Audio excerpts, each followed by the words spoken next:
Eu gostaria de passar a palavra ao Dr. Patrick Roberto Gasparetto. A reflexão aqui, eu já falei o que eu pensava quando da exposição do deputado Litro, mas aqui eu faço duas perguntas que se alguém quiser responder. A primeira delas, o pão de mel, é pão ou é bolo? E a segunda, o Crocs, é sandália ou é chinelo? Isso gerou um problema muito grande fiscal de importação.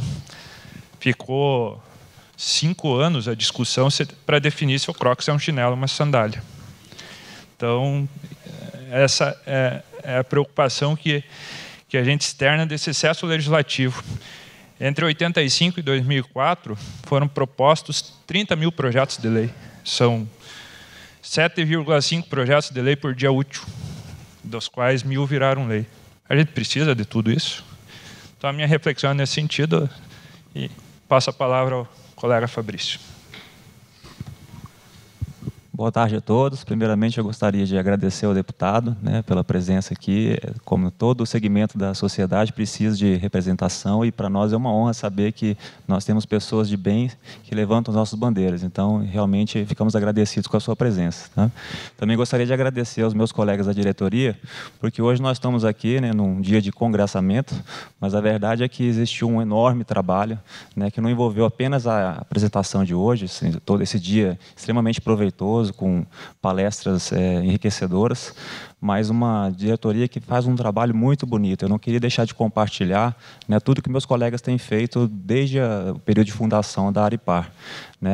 Inclusive mencionando aí os colaboradores da Central de Registro, assessoria jurídica. Então, eu gostaria realmente de valorizar o trabalho que esses colegas têm feito. Tá bom?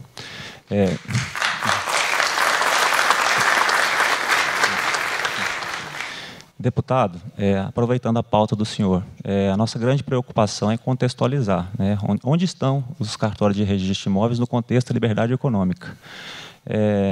Eu tentei fazer alguma reflexão, porque o senhor sabe, vê todos os dias que nós temos uma enxurrada de propostas legislativas para prejudicar a nossa classe.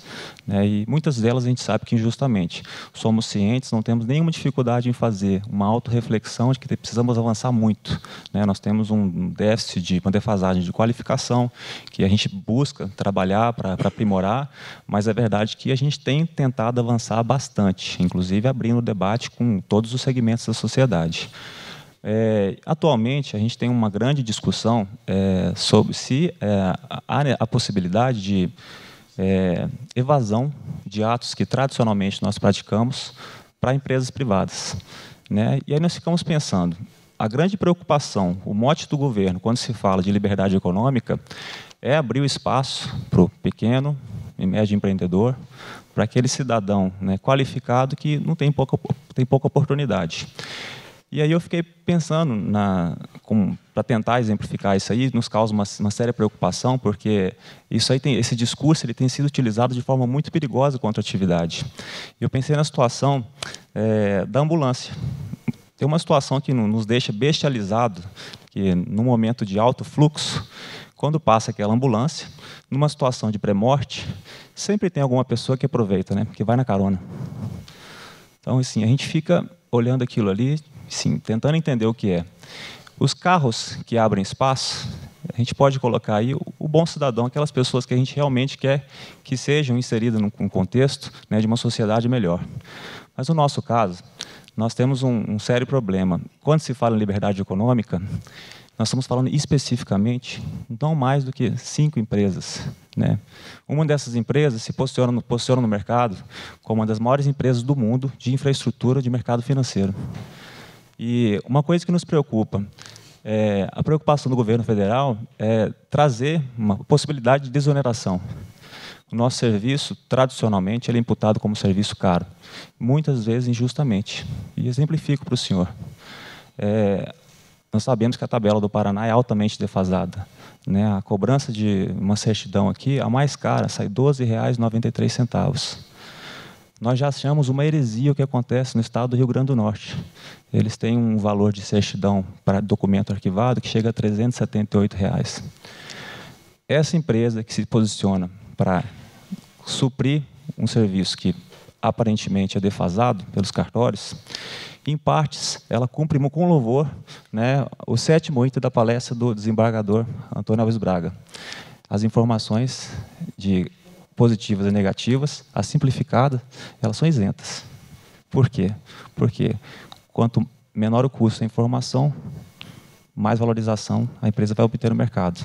Nós já temos consciência disso, precisamos reduzir o custo do nosso serviço. Em contrapartida, quando o usuário precisa obter informação desse documento arquivado, a certidão sai pela bagatela de R$ 1.292,41. Então, eu faço uma reflexão. A gente vai utilizar esse contexto de liberdade econômica para gerar esse custo excessivo para o usuário? Não existe cartório que cobra isso no Brasil. Entendeu? Uma situação que realmente assim, que nos causa uma reflexão que é um absurdo, né? As pessoas não têm consciência disso. Principalmente a CNA, que a gente vê que existe um grande movimento, né, da Confederação Nacional do Agronegócio para tentar equacionar essa questão da falta de padronização do custo dos cartórios, mas que não tem uma proposta específica para resolver isso daí. E a gente está vendo que existe um movimento do mercado financeiro tentando aproveitar uma janela de oportunidade para suprimir, né, uma função que historicamente é exercida pelo registrador imobiliário. Então, assim, de fato, a gente precisa passar essa informação para o senhor, porque eu sei que, diuturnamente, existe esse assédio lá dentro da Câmara, mas a realidade é essa. Nós podemos mostrar, assim, empiricamente, que hoje a cobrança se dá dessa forma. Tá? A outra questão que a gente precisa discutir também. A Mariana estava falando, infelizmente eu não tive a oportunidade de participar da palestra da Patrícia Ferraz, e eu não tinha tido a oportunidade de conhecer, né, essa pecha de registrador galáctico. Realmente é muito engraçado. Mas eu acho que vem a calhar, sim. Eu estava tentando pensar numa forma de discutir com os colegas como é que a gente teria que abordar o que a gente tanto discute sobre qual é a segurança jurídica que a gente tem que oferecer para os usuários. Porque, tradicionalmente, a nossa qualificação ela é muito engessada, né? A gente fala em segurança jurídica estática e dinâmica.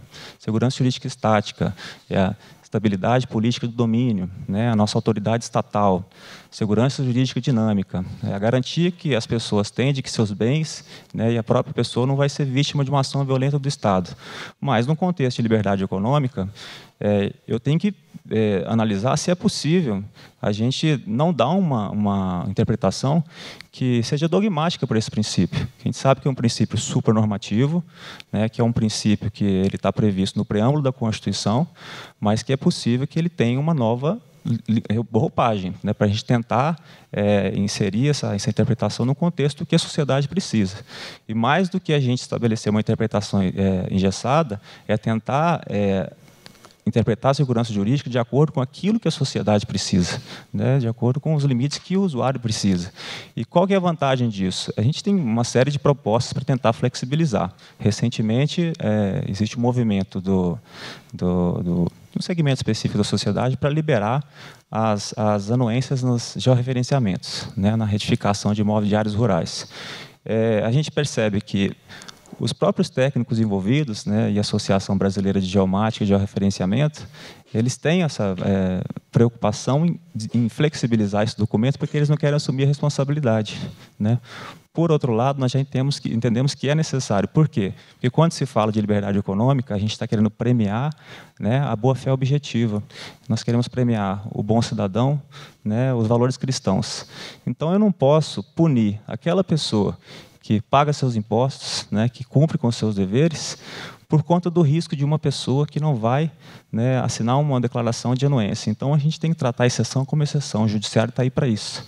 E eu acho que é nesse sentido que a gente precisa avançar na discussão de segurança jurídica. E eu termino a minha fala aqui e agradeço os colegas.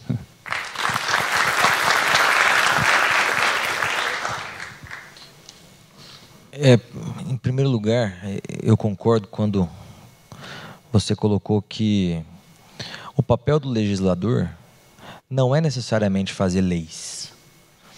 Eu conversava semana passada, com um deputado, meu amigo Felipe Franschini, atual presidente da CCJ, e ele comentava comigo que, atualmente, na CCJ existem 400 PECs em tramitação. Então, vejam que aberração. Se todas essas PECs forem de fato votadas, a nossa Constituição, que já tem não sei quantas propostas de emenda à Constituição desde 88, nossa Constituição vai passar a ter mais 400. Claro que nem todas no plenário necessariamente são aprovadas, mas é um número impressionante. Quando eu fui vereador em Londrina, a gente fez, o deputado Paulo falou da Comissão de Revisão Legislativa, a gente fez uma lá em Londrina, mas que eu dei um nome um pouco mais chamativo, falei que era a Comissão do Revogaço, porque a gente saiu revogando um monte de lei, desde a fundação da cidade de Londrina. E a gente achou algumas leis assim, do arco da velha, né? Leis que obrigavam leis aprovadas pela Câmara Municipal de alguns anos atrás, que obrigava a prefeitura a comprar celulares para os funcionários públicos. Então imagina se um funcionário... A lei é válida, a lei estava válida antes de nós revogarmos. Imagina se o funcionário público descobrisse essa lei, a prefeitura de Londrina terminava de quebrar. Ia ter que comprar iPhone para todo mundo. Então, eu não acho mesmo que o papel do legislador é necessariamente fazer leis. Acho que o papel do legislador também envolve outros aspectos, principalmente o da fiscalização, em vez de fazer leis, propor melhorias ou adequações de atuais legislações. E, partindo para o segundo questionamento, eu concordo em gênero, número e grau, e acho que a associação, a Aripar e as outras associações dos cartorários do Brasil inteiro, e digo isso como um amigo que vocês podem contar lá em Brasília, nós precisamos, em conjunto, ter ações mais proativas e não sempre reativas. Nós precisamos, inclusive, propor a modernização, muitas vezes, de alguns aspectos do nosso sistema de cartórios do Brasil. Temos ideias excelentes. Eu vim ontem do aeroporto com o Dr. Rafael, esposo da Carol, e nós estávamos conversando um pouco sobre justamente isso. O que eu percebo que lá em Brasília, talvez, um dos principais obstáculos, ou um dos segmentos que talvez mais queira retirar atribuições dos cartórios, são os bancos, o sistema financeiro.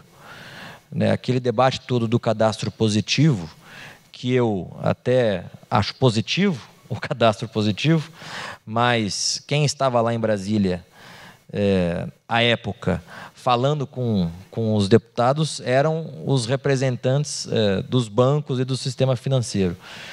Então, eu acho que, como diz na minha fala, em primeiro lugar, é necessário, é imprescindível que a gente conscientize a população da importância do cartório e de dentro desse processo de desburocratização que nós estamos passando no país e que tende a continuar nos próximos anos, o papel fundamental que os cartórios, principalmente de registro de imóveis, exerce. E tem um outro aspecto também que o cartório de registro de imóveis é a garantia da propriedade privada. É uma proteção da propriedade privada tão vilipendiada no nosso país nos últimos anos. Então, esse processo de conscientização da população, eu acho ele necessário. Porque a partir daí, fica mais fácil para que as demandas do segmento, do setor cartorário como um todo, sejam respaldadas dentro da Câmara dos Deputados do Senado Federal. E haja, de fato, um contra-argumento com o sistema financeiro, o sistema bancário, muitas vezes, que estão lá tentando demonizar a atividade de vocês, demonizar erroneamente. Então, eu acho, e digo isso mais uma vez, como um amigo de vocês, um representante de vocês, quero que vocês contem sempre comigo nesse processo de conscientização e de propor melhorias ao segmento. Eu acho que a gente tem que passar a ter uma atitude muitas vezes mais proativa e não reativa. Na semana passada, ou nas próximas semanas, já estava na semana passada, uma proposta também que altera, que mexe com o nosso sistema cartorário.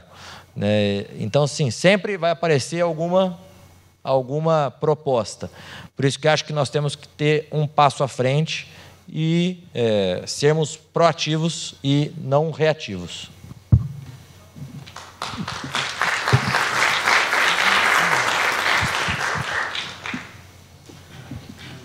Obrigado, deputado. Devolvo a palavra ao cerimonial. Então, nosso agradecimento ao deputado Felipe Barros e também aos demais participantes, doutor Patrick Roberto Gasparetto e ao senhor Fabrício Pettinelli. Damos por encerrado esse bloco. Eu informo a todos que teremos um intervalo de 30 minutos. Senhoras e senhores, então, retomando os nossos trabalhos, esse é o último painel das reflexões sobre o futuro do registro de imóveis. Então, eu quero convidar aqui, para esse último bloco, o doutor Fernando Pupo Mendes.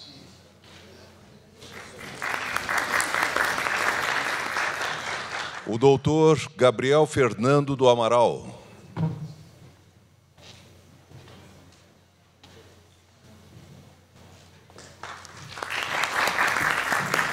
O doutor Francisco Nobre.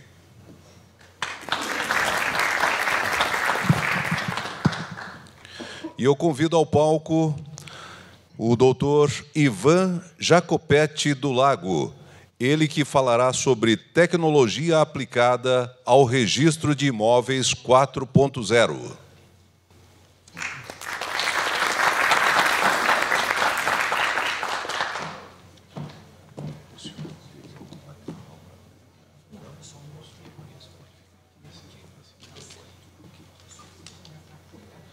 Se o senhor quiser ficar aqui, fique à vontade.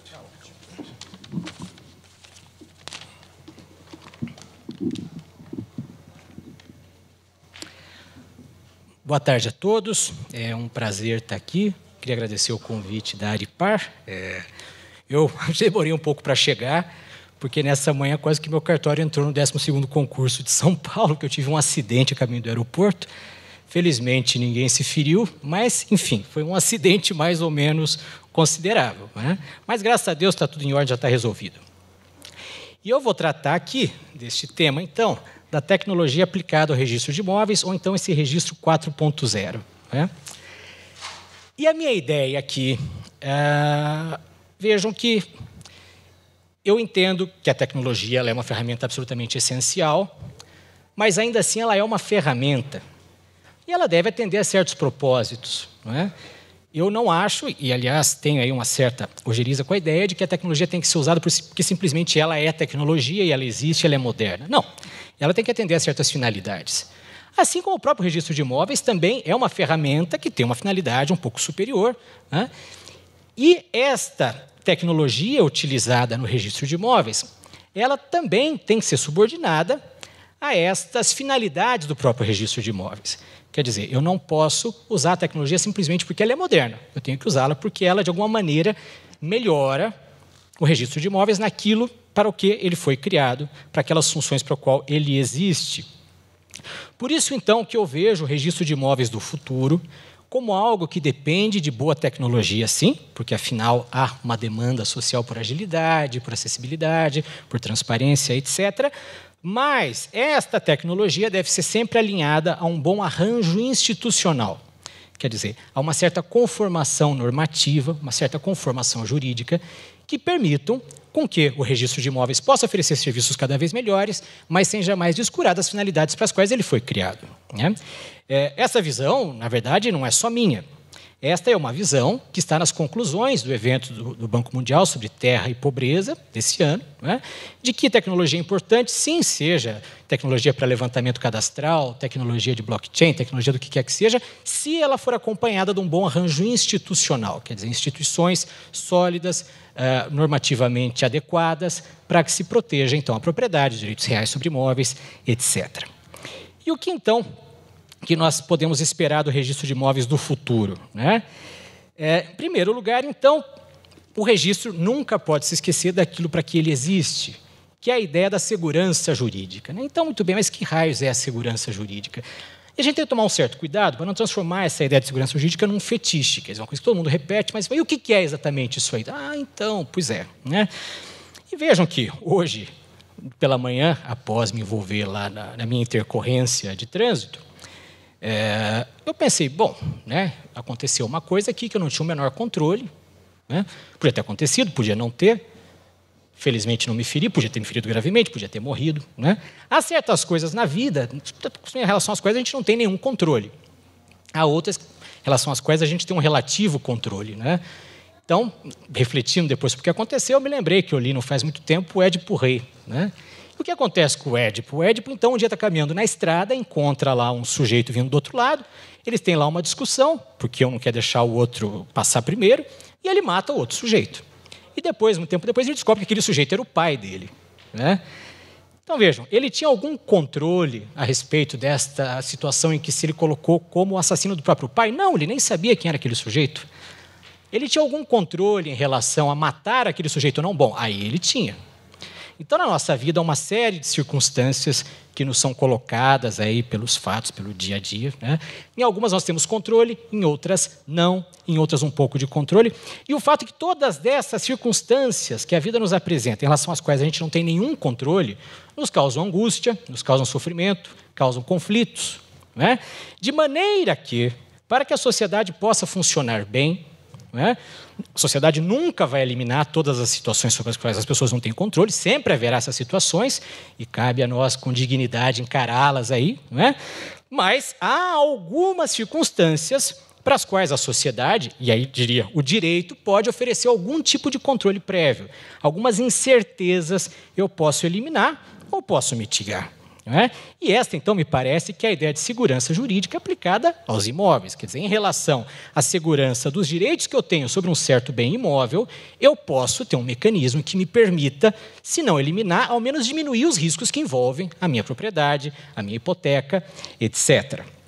Em termos econômicos, isso significa que o registro de imóveis tem uma finalidade de alocação de recursos nesses imóveis, quer dizer, que pessoas possam investir aí seu suado e poupado dinheirinho ou seu tempo de trabalho em certos bens imóveis, né? E que esses imóveis sejam protegidos com aquilo que os economistas chamam de regras de propriedade, property rules, em um meio de contratações impessoais. E o que são essas contratações impessoais? Bom, vejam só, a nossa realidade se tornou tão complexa que grande parte dos negócios que são celebrados por aí, não só no âmbito imobiliário, mas nos âmbitos gerais, né, são celebrados entre pessoas que não se conhecem, pessoas que não sabem nada a respeito uma da outra. Ok? E isso é assim e será assim cada vez mais. Um meio como esse torna insegura uma transação que envolva aí uma soma grande de dinheiro sem garantias. Muito bem, um bom sistema de registro de imóveis tem que conseguir proporcionar para as pessoas que fazem negócios sobre imóveis um mecanismo de garantir que, mesmo que ele desconheça absolutamente a outra parte, né, ele vai ter alguma segurança em relação àquele investimento que ele está fazendo. Ok? No limite, um sistema de registro de imóveis perfeito, que talvez nunca venha a existir, mas, enfim, tem que haver ao menos como ideal a ser alcançado, ele permitiria que as contratações relativas a imóveis fossem contratações entre patrimônios e não entre pessoas, quer dizer, no sentido de que não fizesse diferença quem está do outro lado, porque eu sei qual é o imóvel, eu sei quais são as circunstâncias, eu sei quais são os riscos, e isto me é suficiente para decidir contratar ou não. O que é a proteção com regras de propriedade, as property rules? A proteção de um determinado direito com regras de propriedade, né, na terminologia dos economistas, é a ideia de que o direito de uma pessoa só pode ser tirado com o seu consentimento ou mediante a intervenção do poder público. Quer dizer, se não for por conta de uma desapropriação ou de uma expropriação judicial, né, não há outra maneira daquela pessoa perder aquele bem. Ela não será expoliada daquele bem por um particular. E qual que seria a opção, uma regra de propriedade? Seria uma regra de responsabilidade. Quer dizer, aquela pessoa pode eventualmente vir a perder aquele bem e o que lhe restará será apenas uma indenização, a responsabilização da outra parte. Quer dizer, se o sujeito vende o bem, mas a propriedade não foi transferida, ok? O comprador somente tem uma regra de responsabilidade. Não é? Eventualmente, se aquele vendedor vender para outro e não houver registro de promessa, ele não vai poder exigir do terceiro que ele entregue o bem. Ele vai ter direito a uma indenização. Por outro lado, se ele já é proprietário, ele pode reivindicar contra quem quer que seja. E o registro vai ser tão melhor quanto mais esta regra de propriedade efetivamente valha, efetivamente seja aplicada e efetivamente seja posta para valer, em especial pelas cortes, pelo judiciário. Por isso que, então, me parece que, além da tecnologia, o nosso registro nunca deve descurar que a informação produzida pelo registro a respeito da situação jurídica dos imóveis é uma informação muito qualificada, no sentido de que ela é revestida de certos efeitos jurídicos que são muito importantes e que a gente não vê todo dia por aí no direito. O primeiro deles, mais tradicional no nosso sistema, a legitimação, então aquela presunção relativa de validade. E o segundo deles, um pouco mais recente, que ainda há alguma polêmica, mas, enfim, há uma tendência aí no sentido de se aceitar, que é aquele que nos foi trazido pela Lei 3.097 de 2015, que reforça a proteção jurídica do terceiro adquirente de boa-fé, que eu chamaria de fé pública registral, outros chamam de concentração, outros dizem que ainda é uma replicação do mirror principle do direito inglês, do princípio do espelho. E por que tudo isso é importante economicamente? Além de eu ter uma segurança jurídica maior, para o proprietário, que não vai ser espoliado, isso permite também que a circulação do bem se dê de maneira mais fluida, porque é uma redução daquilo que se chama as assimetrias informacionais e os custos de transação. Quer dizer, eu vou ter aí uma situação na qual aquilo que o alienante e o adquirente sabem sobre o imóvel, e especialmente nos seus aspectos jurídicos, acaba sendo mais ou menos a mesma coisa. Quer dizer, o sistema perfeito é aquele no qual tudo aquilo que o alienante sabe sobre os riscos jurídicos do imóvel é também aquilo que o adquirente sabe. Talvez isto 100% seja impossível, mas, novamente, é o ideal a ser alcançado e o sistema vai ser tão melhor quanto mais próximo chegue disso e quanto mais as informações levadas ao registro de imóveis sejam apenas aquelas que valem, apenas aquelas que interessam. Se não estiver ali, não interessa nem para o alienante, nem para o adquirente. E, com isso, eu reduzo os custos de transação. Quer dizer, a aquisição de um imóvel envolve menos buscas, menos diligências, menos contratação de profissionais, menos contratação de advogado, menos contratação de solicitor, despachante, etc. Okay? Agora, estes dois efeitos, a legitimação e a fé pública registral, são, por assim dizer, as torres da catedral. Quer dizer, isso aí é o pináculo do registro de imóveis. Mas, para se ter isso, eu tenho que ter também os pilares, tenho que ter as paredes. Então, estes efeitos têm que necessariamente estar acompanhados de todo um arcabouço de escrituração, de acesso, de transparência, etc., que faça com que eles possam funcionar bem. Mais do que isso, além destes efeitos, a realidade concreta atual, o mercado atual, exige que estes efeitos sejam mantidos, mas que também isto seja acompanhado de agilidade, segurança dos dados registrais, facilidade de acesso a informações, etc. Ainda, a nova realidade que está se impondo mostra que, se de uma perspectiva micro, o registro de imóveis se destina, então, a tornar pública a situação jurídica de um dado imóvel, e isso, em princípio, interessa a certas pessoas que estão negociando sobre esse imóvel, tipo o proprietário, o adquirente, o alienante, etc. Em uma perspectiva macro, as informações que o registro de imóveis contém, e que nem sempre são jurídicas, sobre o conjunto das transações ou o conjunto dos imóveis, acaba interessando também a outros agentes econômicos. Isto é uma nova realidade que nós vamos aprender a ter que lidar com ela. Quer dizer, não basta mais eu fornecer a certidão de um determinado registro, porque o mercado quer saber, então, em que bairro está havendo mais alienações, em que bairro os imóveis foram vendidos por preço mais alto, qual é o volume de incorporações que foi registrado em um determinado período, em que cidade foi mais, em que cidade foi menos.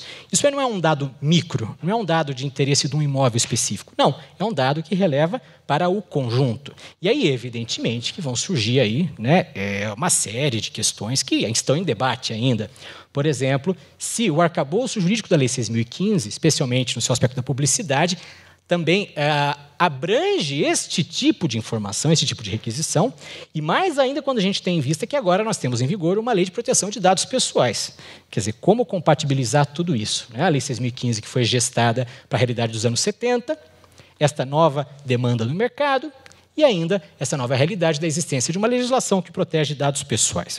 Isso aí, como disse, se é um registro do futuro, isso está no futuro, porque a discussão também está no futuro. Nós ainda não sabemos de maneira exata como que isso vai se dar. Mas isso tem que se conhecer, é um importante debate que nós temos aí no momento. Inclusive, haverá agora em São Paulo, nas próximas semanas, um evento promovido pela Escola da Magistratura exatamente sobre esse tema, os registros públicos e os dados pessoais.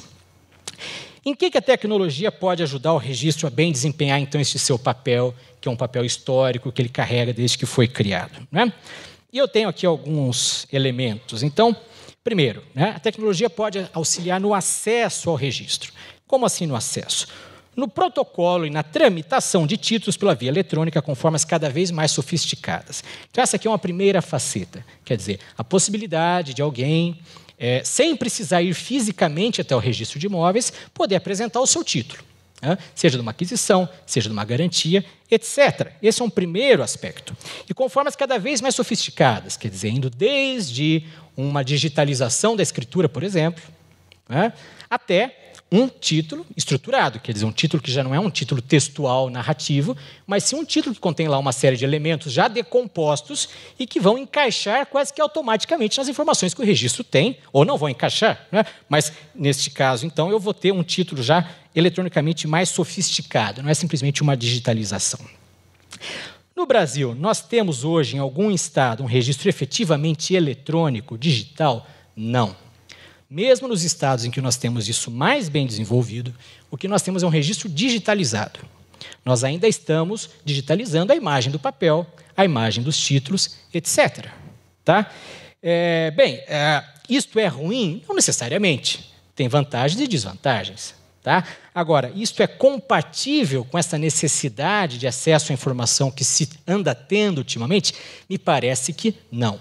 Então, temos aí uma questão a ser enfrentada. Vejam que a tramitação realmente eletrônica dos títulos, um registro realmente eletrônico, né, depende de uma mudança não só no acesso do usuário ao registro, depende de uma mudança no próprio motor do registro. Não é simplesmente uma questão de visualizar a imagem, mas sim uma mudança na forma como o registro trabalha, como recebe os dados e como os fornece. E nós temos aí, ao longo da história do nosso registro de imóveis, uma evolução do próprio modo de escrituração. Então, historicamente, nós já tivemos etapas que foram se sucedendo quanto ao modo pelo qual o registro foi escriturado.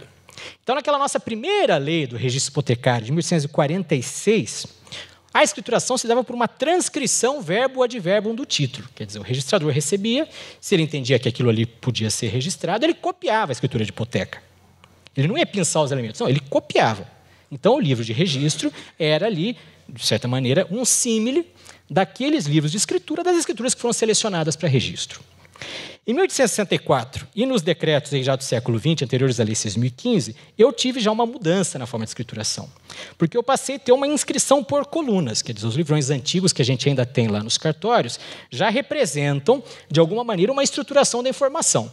Eu não tenho mais uma cópia do título, mas sim um registro que é feito apenas levando em conta os elementos que interessam ao registro. Vejam que uma escritura pode, nem sempre tem, mas pode, ter uma infinidade de aspectos obrigacionais que em nada interessam ao registro, porque não tem transcendência real. São meramente pessoais, né? Então, quer dizer, de fato é conveniente que o registro selecione aquelas informações que efetivamente importam para o aspecto real da transação, efetivamente importam para a constituição do direito real, etc., e para as suas vicissitudes aí futuras. A Lei 6.015, ela modifica novamente a forma de escrituração, implantando, como a gente já sabe, a matrícula, mas com a escrituração narrativa. Então, não é nem cópia e nem inscrição estruturada em colunas. O registrador vai contar o que tinha no título. Ele vai contar que, então, no dia tal, fulano compareceu lá no cartório de notas e vendeu para o ciclano pelo preço tal. Quer dizer, ele vai contar uma historinha ali. E esta informação, eu insisto, não é uma informação estruturada. Eu tenho ali um texto narrativo que depende sempre de uma interpretação do usuário. Ainda mais que nós temos como paradigma, né, o fornecimento da certidão no modo da cópia da matrícula, quer dizer, o registrador não conta para ninguém quem é o proprietário. Ele conta, olha, registraram isso aí, agora você tira suas próprias conclusões. Será que isso é adequado no contexto nosso atual? É outra coisa que também pode ser objeto de debate.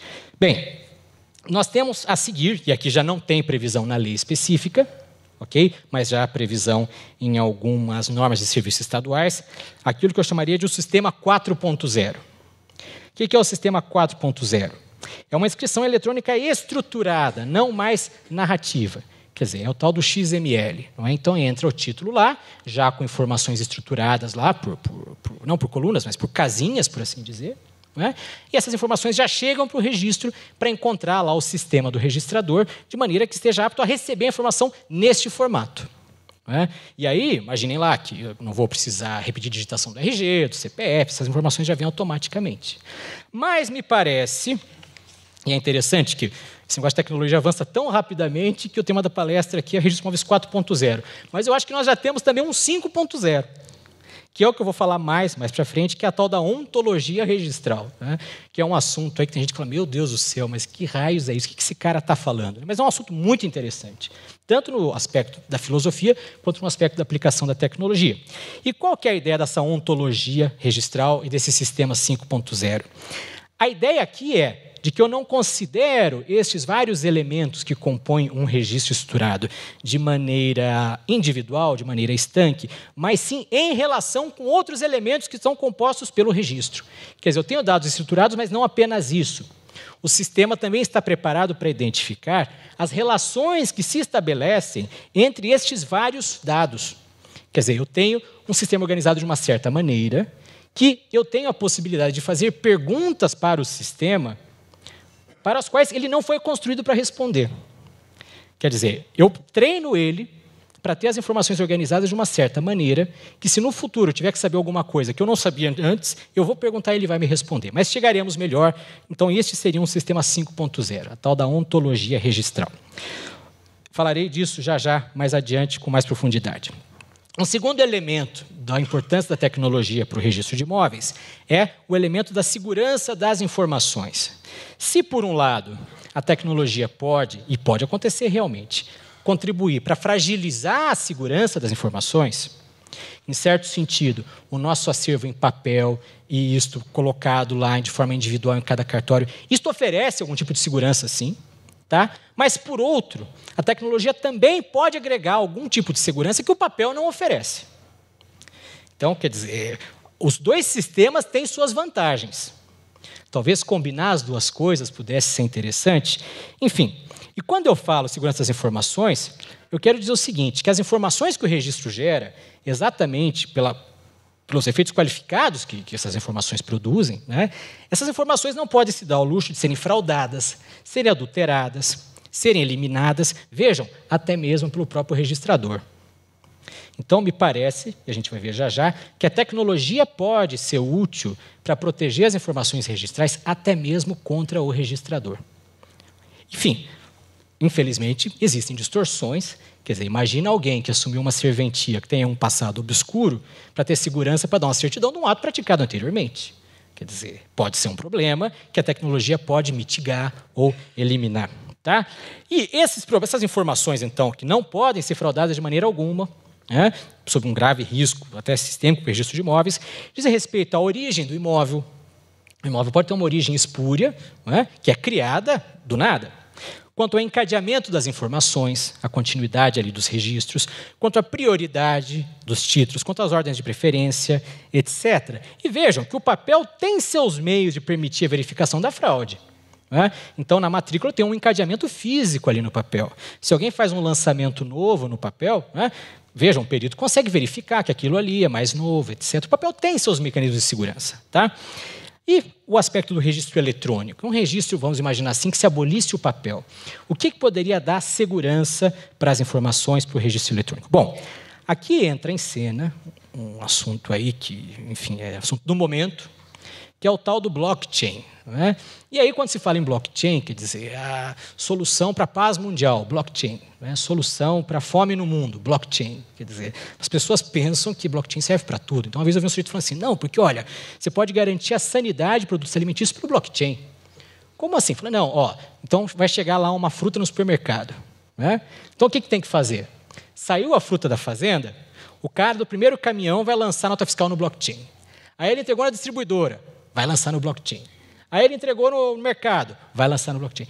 E isso aí vai permitir as pessoas comerem frutas melhores, mais saudáveis, sem agrotóxicos. Convenhamos, não é? E, de fato, no registro de imóveis, ainda hoje a gente ouve que o blockchain é a solução à salvação da lavoura. Quer dizer, olha, isso aqui substitui o registro com vantagens. E, bem, a gente já tem esse assunto em debate mais ou menos há 3 anos. Nem no começo, não, porque assim acabou, o mundo vai usar o blockchain, vai acabar com o registro e tal. Acontece que quando essa tecnologia começou a ser analisada mais de perto, e em geral, na vida, isso é dessa maneira, começou a se ver que havia muito mais dificuldades do que parecia. Não é? E eu convido os senhores a lerem um artigo que saiu na última revista de Direito Imobiliário, do Nicolás Nogueiroles e Eduardo Martins, que são registradores espanhóis. O primeiro deles é presidente da Associação Internacional, melhor, é ex-presidente da Associação Internacional de Registradores, exatamente neste tema, demonstrando que, quando analisado de maneira mais próxima, o blockchain tem alguns problemas que, para o registro de imóveis, são muito graves. Não é? Para dar apenas um exemplo, não é? Já aconteceu de uma pessoa apresentar um determinado documento para ser lançado no blockchain antes e outro apresentar o outro depois. Né? E esse documento, para ser considerado parte do blockchain, ele tem que estar submetido a uma série de procedimentos lá de quebra de código para os chamados mineradores, certo? E aquele documento que, primeiramente, né, tiver o seu código quebrado, é aquele que vai ter precedência na ordem do blockchain, e o outro, se estiver na mesma cadeia, vai ficar depois. Vai ficar numa posição temporalmente seguinte. Vejam, apesar de ele ter sido apresentado temporalmente antes. Vamos dizer, ora, mas é evidente que se ele apresentou antes, então o dele vai ser inscrito antes no blockchain. Não, nem sempre. Porque o blockchain permite, por exemplo, que alguém que tenha pressa na inscrição do seu documento ofereça um estímulo maior para os mineradores, pagando mais por essa capacidade computacional. Então, eu posso apresentar o meu título depois e ter o meu registro antes pagando. Quer dizer, isso é desejável? Bom, né, nós adotamos um critério que é temporal. Será que é o melhor de todos? É o mais justo? Bem, pode ser discutível, mas eu não sei se o critério quem paga mais leva, em termos de preferência e prioridade, é algo desejável. Mas isso é só um exemplo. Agora, o blockchain pode ser útil em algumas circunstâncias, com uma ferramenta que possa até coadjuvar o registrador. Como? O blockchain pode ser utilizado como um mecanismo de fechamento dos atos praticados pelo registrador. Quer dizer, após o registrador praticar um determinado ato, ele, registrador, gera um hash de fechamento daquele ato e lança esse hash no blockchain. E qual que é o efeito disso? O efeito disso é que, depois que houve esse lançamento do hash no blockchain, e vamos considerar que, bom, pelo menos é o que falam, que o blockchain é inadulterável, é verdade, tá?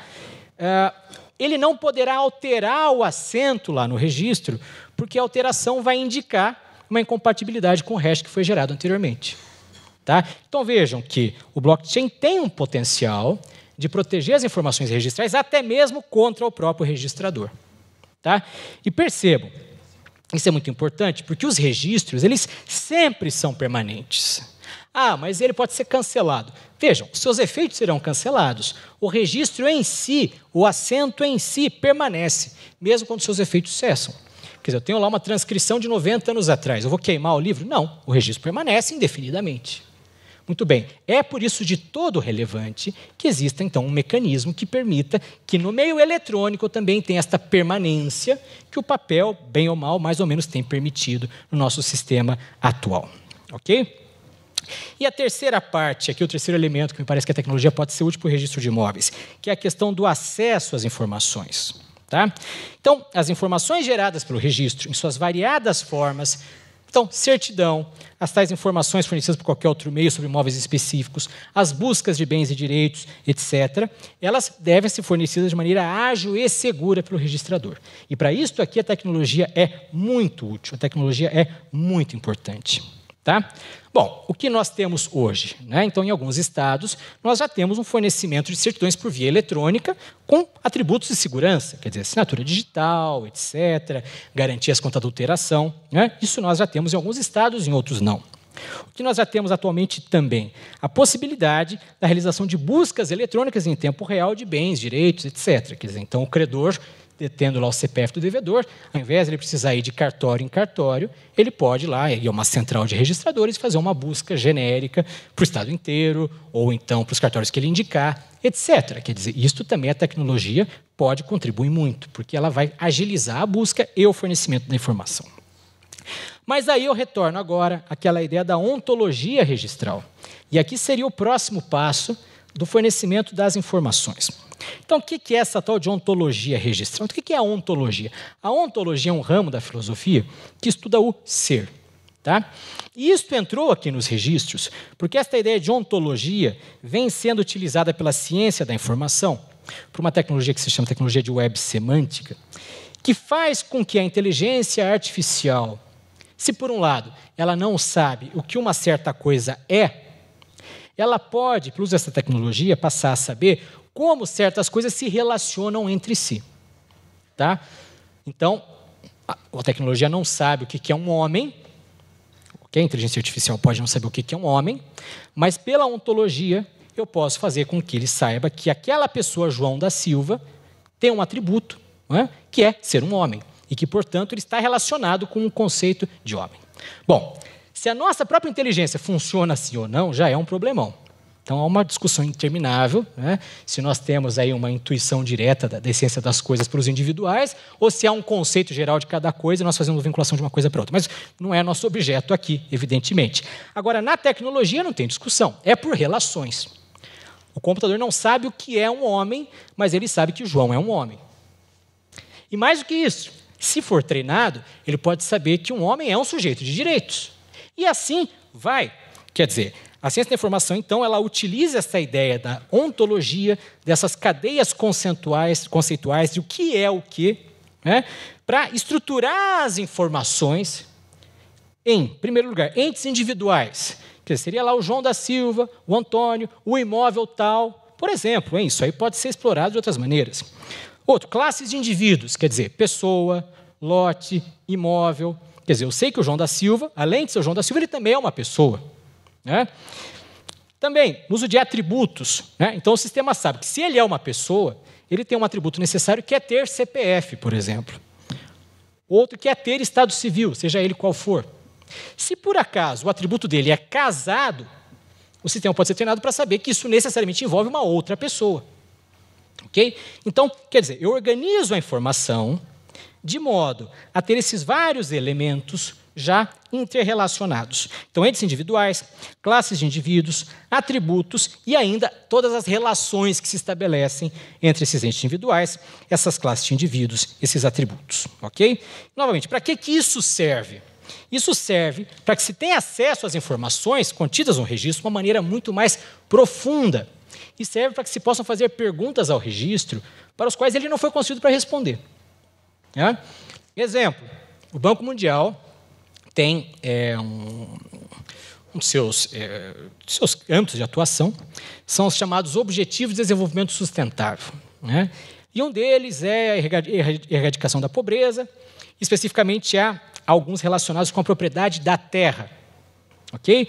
E aí entram questões, por exemplo, as mulheres terem acesso à propriedade ou não, os imóveis serem regulares ou não, etc. Tá? E o Banco Mundial pede para os vários países, todos os anos, 3 informações que o Brasil nunca conseguiu entregar. Quais são essas informações? Primeiro, quantos imóveis estão registrados? Vejam, não é quantas matrículas, hein? É quantos imóveis estão registrados. Eu dizendo quantas matrículas, eu não respondi nada. Eu posso ter matrícula cancelada. É? Segunda informação, quantos desses imóveis são apartamentos?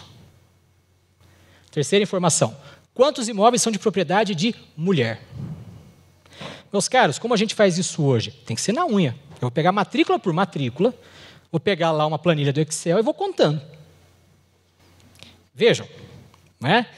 Um sistema de ontologia registral permitiria o fornecimento desta informação automaticamente, porque ele saberia o que é mulher, o que é proprietário, o que é imóvel e o que é apartamento. Tá? Isso é só um exemplo, hein?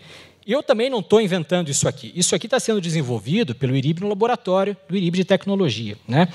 E na prova de conceito que foi apresentada em Cuiabá, agora recentemente, né, demonstrou-se uma coisa muito interessante. Então, lá no protótipo que está sendo feito, carregaram-se lá uma série de matrículas, todas com a ontologia desenvolvida, etc., e eram de imóveis, assim, imóveis fictícios, mas supostamente situados em São Paulo.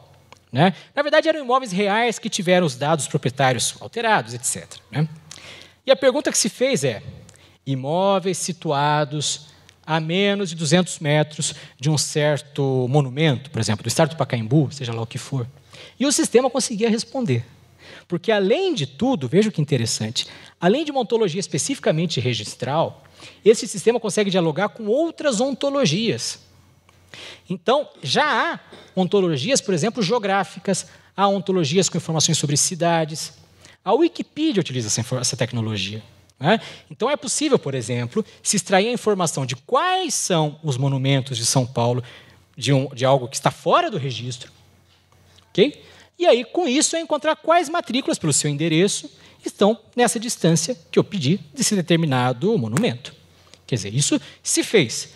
Claro que a implantação, né, no nosso cartório, bem, isso é coisa do futuro, mas o protótipo demonstrou que é possível fazer. Se a gente for aplicar para o registro de imóveis essa ontologia, a gente vai ter que decompor, então, o registro em seus vários elementos. Né? Então, são algumas perguntas. Né? O que se registra em primeiro lugar? O que compõe a transmissão da propriedade? E a gente vai pensar que é um título, né? São sujeitos, é um objeto, e também os direitos que são resultantes disso daí. E cada um destes elementos comporta uma decomposição em classes e subclasses e subsubclasses, quer dizer, sujeito de direitos, pessoa física, homem, fulano de tal, etc. Quer dizer, é questão de se buscar o que é importante para a atividade, se desenvolver aquilo ali nesses subconceitos. Né? Então, títulos, várias modalidades de título em seus vários sentidos, que é o título formal, o título causal. Os direitos resultantes também, então, é propriedade, é usufruto, é hipoteca, é enfiteuse, etc. Né?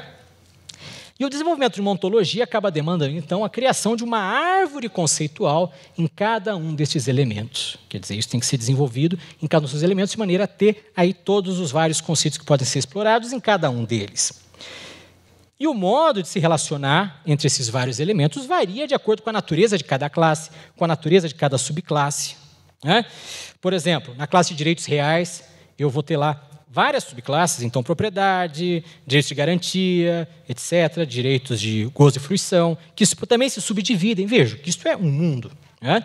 E o sistema vai ser tão mais apto a fornecer mais informações, com mais profundidade de maneira automatizada, quanto mais bem desenvolvida for essa árvore conceitual. Ok? É claro que é um negócio difícil de fazer. Isso aqui demanda um conhecimento não apenas técnico, tecnologia da informação, como também jurídico.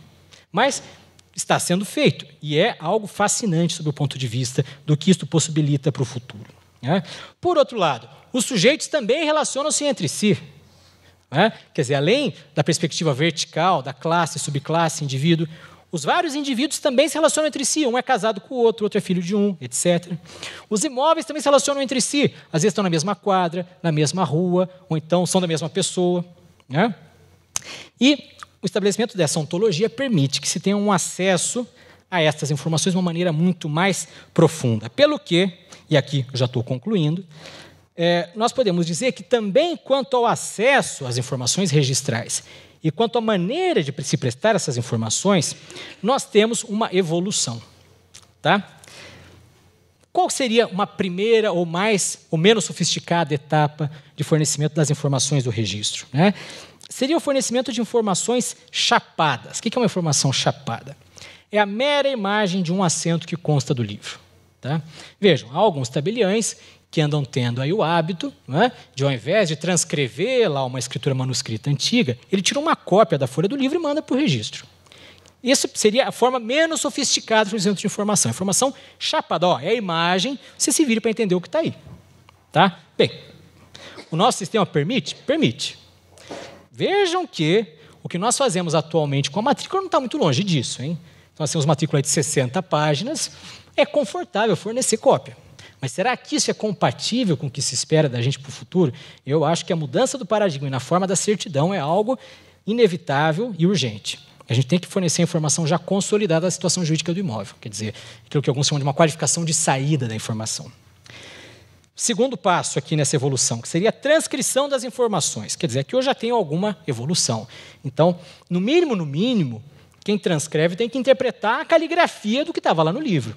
Né? Então, já é algo que vai um pouco além. Então, eu não estou te dando a imagem, eu estou te contando o que está lá.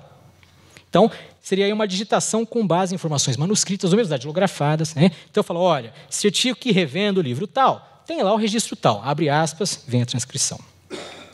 Uma terceira e mais sofisticada etapa seria o fornecimento de informações por quesitos. Quer dizer, eu buscar lá nos assentamentos um certo conteúdo específico. Né?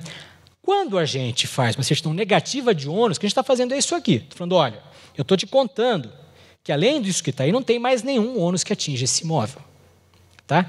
Me parece que seria altamente desejável que este passo aqui seja dado logo como padrão. Quer dizer, eu vou lá pegar a certidão do imóvel, eu vou contar, olha, o último adquirente é fulano, os ônus em aberto são este, ou então não tem nenhum ônus em aberto, ok? E o imóvel é este, está aqui. Quer dizer, por que eu tenho que sempre informar que 40 anos atrás uma hipoteca que foi cancelada? Isso é útil? Isso atende? Claro, salvo alguém que queira saber do histórico e aí pode pedir essa informação. Né? Agora, eu tenho isso como padrão, será que é compatível? Isso é algo que me parece que é inadiável. Né? A mudança do paradigma do fornecimento da informação. Mas e aí a gente tem também um próximo passo, que levaria em conta essa ideia da ontologia registral, que é o fornecimento das chamadas informações relacionais. Então, não apenas fornecer informações que estão contidas num assento específico, olha, senhor registrador, me diga o que tem na matrícula tal, quais são os ônus da matrícula X, então quem é o adquirente da matrícula da transcrição Y. Né? Não apenas isso, mas também se pedir acesso a informações da forma como os vários registros ou os vários elementos se relacionam entre si. Quer dizer, quantos imóveis foram vendidos no último mês no bairro tal e no outro bairro Y. Né? Vejam, são informações que, em princípio, eu vou ter que buscar na mão. A ontologia permitiria um acesso a essas informações de uma maneira muito mais fluida, muito mais fácil até pelo registrador. Tá? Evidentemente que a ontologia não é algo automático. Tá? E também há vários estudos internacionais no sentido de que um Big Bang nunca funciona. Quer dizer, não há como se falar para os registradores, olha, vocês vão pegar todas as suas matrículas da 1 até a 100 mil, né, e vão transformar essas matrículas em elementos de ontologia. Isso não funciona em nenhum lugar do mundo. Mas quando se for constituir um novo registro de imóveis, um registro de imóveis efetivamente eletrônico, nato digital, seria muito interessante, a fim de poupar trabalho futuro, que as informações levadas a este sistema, quanto aos sujeitos, quanto ao objeto, quanto aos direitos, etc., já estivessem estruturadas dessa maneira, nos permitindo, então, não só ter um acesso mais fácil, mas também fornecer as informações que o mercado nos anda pleiteando. Bom, eu acho que tem várias coisas que a gente poderia debater, é o que eu tinha para falar. Muito obrigado pela atenção e fico à disposição.